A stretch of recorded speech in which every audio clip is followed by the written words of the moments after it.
I want to say that we live in the United States of America. This is a country which allows us the right to vote. And I believe everybody should exercise their right to vote, because there was a time when minorities and women were not able to vote. Black people used to not be able to vote. Women used to not be able to vote. And now that we do have the opportunity to vote, that's why I am a big advocate of exercising your right to vote. Something very traumatic just happened, as everybody knows, with former President Donald Trump when he was at his campaign in Pennsylvania, and he was almost assassinated. And just observing and watching everything in the news and the current events, I will just say that a lot of people were saying that it was staged. And I was wondering what they meant by staged, because first, initially, I thought they were saying that it was fake, like it wasn't real, like this really didn't happen. Then the second thought I had was they were saying that former President Trump staged the incident, and that's why he survived. And then thirdly, there are people who are saying it was not staged, that it actually happened.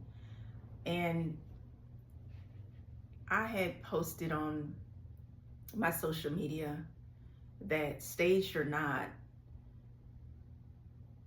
the political atmosphere is pandemonium.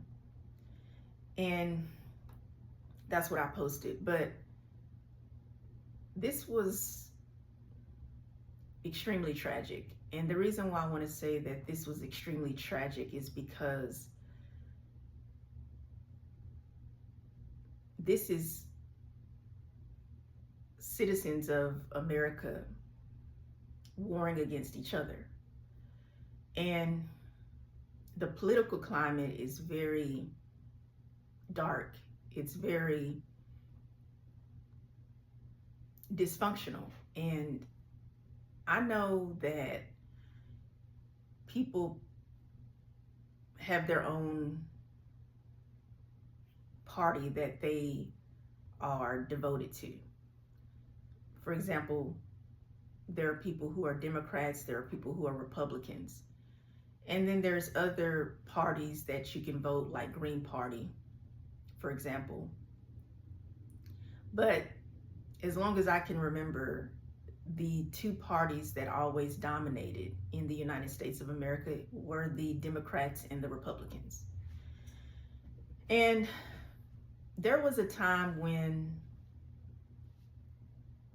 you could watch the campaigns and everybody was civil. It was no malice. Nobody viciously insulted the other presidential candidate. They just spoke what they believed in, how they were going to operate their position as the possible next executive president. And that's how it went. And you went to go vote for whoever you thought or preferred was the best presidential candidate according to policy and also reputation, because you look at a person's history, their background, to determine, is this person a good representative? Is this person a potential leader of our country. And you do that, of course, for the president, but you also do it for all of the other titles and positions in politics that people run for, office positions such as governor or senator. And there was a time when it was extremely civil, and now things have changed. Now, I am not saying at all that politics in America has always been fair or right or even involved being justice, because there were times when, as I stated already, that women could not vote, that Black people could not vote, because we lived in a country that was not representing equal rights. There was racism and sexism, discrimination, prejudice. So those evils existed in the country of the United States of America. But that's the way of the world. But when you are in your own country and you're representing your own country, and you have an office, a position that you want the people to choose you, select you, vote for you, it was just a certain type of way you had to present yourself. And you were professional, you were articulate, you knew the laws, you knew the Constitution, and you knew how you wanted to execute your plan. And now it's just a lot of chaos. It's just a lot of back and forth. It's a lot of competition and trying to one up another person and degrade another person. And although I do not agree with the political climate now, this still is never an excuse for citizens of the United States of America to take matters in their own hands by trying to literally take somebody's life. And that's what happened. The young man, I don't want to say his name wrong, but I understand he was 20 years old, and they said that he was actually a registered Republican. And they did mention that he donated like $15 to the Democratic Party. But something transpired in this man's mind, and he went on the deep end. And it doesn't matter what party that he was going to vote for or that he was registered under. What mattered was his heart. And he had evil intentions by going to the campaign in Pennsylvania with the intention to take a man's life. And even if we do not necessarily agree with everything that a person does, we still have to give a person the chance to basically run for the presidency. Maybe you don't agree with everything that former President Donald Trump does. Maybe you don't agree with everything that President Joe Biden does. But nobody has the right to take another person's life simply because they disagree with them.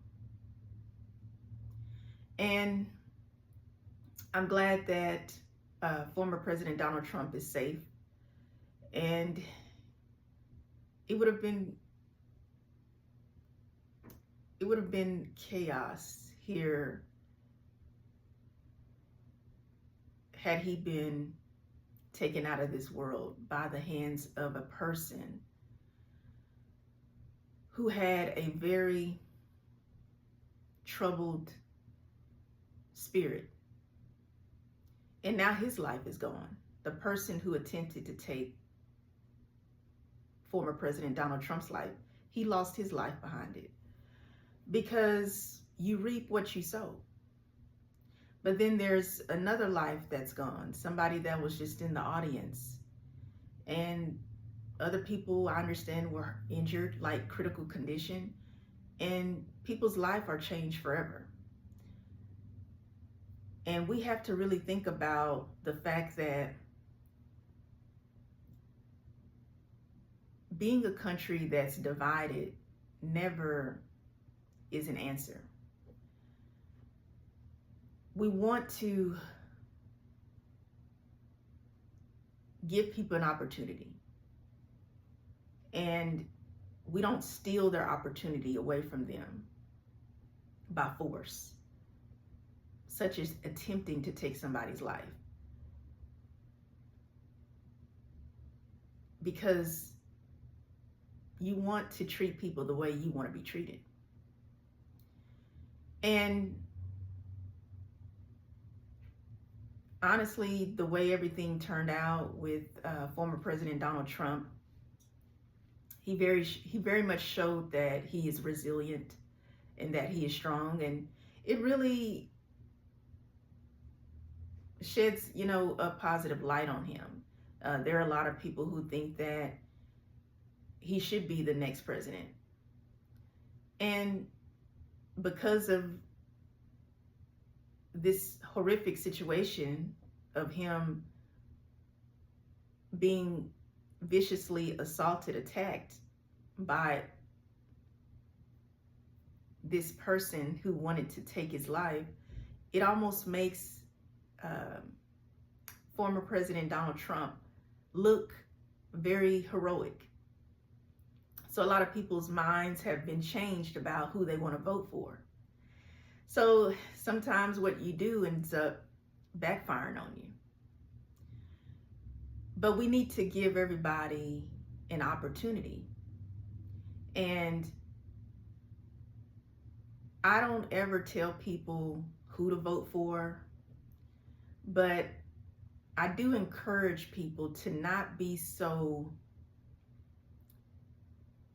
focused on the political party, their name. Like, don't be so attached to the name of the political party. There are people who are so committed and so loyal to being a Republican or being a Democrat that they don't even know the policies, they don't know the laws, they don't know what the person represents, they don't know that person's plan, but they just immediately vote for them just because of the name. And I encourage you to study that political party, study the person that's running for office, and make your decisions based on that. Make a very informative decision about why you're voting someone, and make a decision that is for the good of the country. And that's what I wanted to share with that part of it. And I wanted to go into discussing, according to a young lady's request, she did want to know about my perspective on Project 2025 and also the Christian nationalist movement. I think it's called Christian nationalist movement. Almost like a tongue twister. So shout yourself out in the comment section. I will say this as a disclosure. I don't really discuss politics because it's not my strongest topic, meaning that I don't follow politics daily, weekly. I do pay attention to what's going on in the world, but I'm not like really a political zealot, because there are people who are very political people. They love politics, and of course they have their own platforms, such as their YouTube channels and their podcasts, and maybe even their uh, maybe they have blogs. So if you are into politics and things of that nature, I'm not that person, but you can, of course, search people who you enjoy learning about political situations. However, due to the climate right now, with the recent events, with the incident with former President Donald Trump, his life almost being removed from someone who was not representing an American citizen who loves their country, because they're going against other Americans. This is a very rare occurrence. This is something that does not happen too often, and it was major. And the world is changing really fast. And just to address Project 2025 and the Christian nationalist movement, I was reading a lot of the different perspective changes. I understand that Project 2025 represents a new executive branch change, where a new president comes in office, and they want a conservative president. So the conservative branch usually is the Republican branch. And so with the Republican branch, they're going to change a lot of the laws in the system, major laws. And there's a lot of concern about these changes. And some of the verbiage I'm not able to use because it could be censored, but they affect women, like their decisions on having children or not. Like they say pro-life and pro-choice. So the Project 2025 is about pro-life. They do want to stop many laws with the Department of Education. They really don't want Department of Education to exist. Then they're also considering changing laws that affect the senior citizens and the elderly, such as Medicare and Medicaid. But it's not just the elderly, it's like families that make certain amount of income. Usually they are families that are considered lower income families, and it'll be changes like they're considering removing Medicare and Medicaid. So that's going to affect a lot of people. And then they're trying to, and I'm thinking about this as I go. So if I'm talking a little bit slow, I do things off the top of my head. Of course, I do my research, but I'm thinking as I go. They're also going to remove a lot of the situations with affirmative action. They want to remove affirmative action, and they want to remove diversity, equity, and inclusion laws. And they want to only have the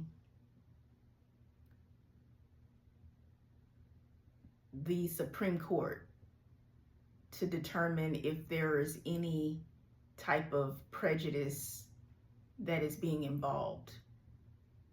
But they don't want it to be, they don't want laws such as affirmative action and diversity, inclusion laws to be on a state level, dealing with like universities They want this to be handled with the court system, like the Supreme Court. And then they are definitely wanting to remove all laws that support sexual orientation and gender identity discrimination. And what that means is there have been recent laws that allow people who have minority sexual orientations to protect them, whether it's in the work environment or when it refers to them being married, such as same-sex marriage. And then there's also the gender identity. If, for example, you identify as trans, there's a lot of protections in place at state levels, and even when it comes to sexual orientation. Same-sex marriage is legal in the United States of America as of the year of 2015. But Project 2025 plans to not have protections based on your sexual orientation and your gender identity. That is a lot of major changes, and it will take probably more than 4 years to make those changes. But I think when it comes to a woman's body and her decision for having a child, that is a personal decision. There also, Project 2025 wants to remove the ability to use contraceptives that will prevent pregnancy. And of course, you know, you can just read between the lines and read about anything dealing with women's pregnancy. It's basically removing a woman's right to make a decision for herself on whether or not she wants to have a child. And I believe a woman's body is her body. And there's so many situations that happen. The reason why a woman may not think that it is best for her to have a child. But when you got the government involved, and the government is actually, literally the word government is the people, meaning like you and me, the ones who vote. But a lot of times when people say government, they're referring to the people who are in positions of power, such as the president or the House of Representatives or the Senate. And so the president, the executive branch, the judicial branch, they're wanting to be able to be in power of all of these things under Project 2025. And my personal belief is that it should not just be left up to people in political positions to make these type of decisions. I really believe the true government is every citizen. Now, I am a woman who identifies as a lesbian, and all of these changes do impact me because I am a woman. I am also a Black woman, and I'm also a lesbian woman. And I know that who I am is not something that I chose. I didn't choose my skin complexion, my race. I didn't choose my gender or sex, and I did not choose my sexual orientation. And because I didn't choose it, I don't think that anyone outside of me should choose my freedom or my rights. So if anybody is in a political position, I don't care who they are. The President of the United States, the executive branch, the legislative branch, the judicial branch, all of the people there in those positions of power in the United States of America, they do not have the right to choose for me, because I am my own person. And collectively, as the government, as we, the people, we have to choose what's best for our country as a whole.